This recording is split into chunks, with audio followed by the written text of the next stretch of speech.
বন্ধুরা দেখো, আমি এত কষ্ট করে ভিডিও বানাচ্ছি, চ্যালেঞ্জ ভিডিওগুলো তোমাদের রিকোয়েস্টে সব করছি। কেন যে আমার সব রিমুভ করে দিচ্ছে, ডিলিট করে দিচ্ছে, আমি বুঝতে পারছি না কী কারণে করছে, কোথায় ফল্ট আছে, কোথায় ভুল আছে আমি বুঝতে পারছি না। অধিকাংশ মেয়েই তো ইউটিউবাররা এরকম দেখছি চ্যালেঞ্জ ভিডিও করছে, তোমাদের রিকোয়েস্ট করছে, কিন্তু একটাও তো উল্টো পাল্টা করিনি।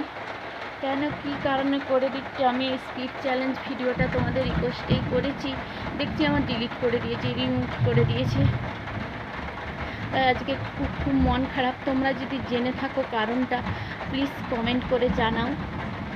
হ্যাঁ, আমি কিছু বুঝতে পারছি না, আর ইউটিউব সম্বন্ধে আমার কোনো ধারণাও নেই। অনেক দিন থেকেই চেষ্টা করছি, ইউটিউবের পেছনে পড়েই আছি, কোনো ফল পাচ্ছি না, খুবই কষ্টও হচ্ছে। মানুষ তো ছোটো থেকে বড় হয়, তাই লেগে যাচ্ছি, দেখছি এক একটা ভিডিও আমার ডিলিট হয়ে যাচ্ছে, রিমুভ করে দিচ্ছে।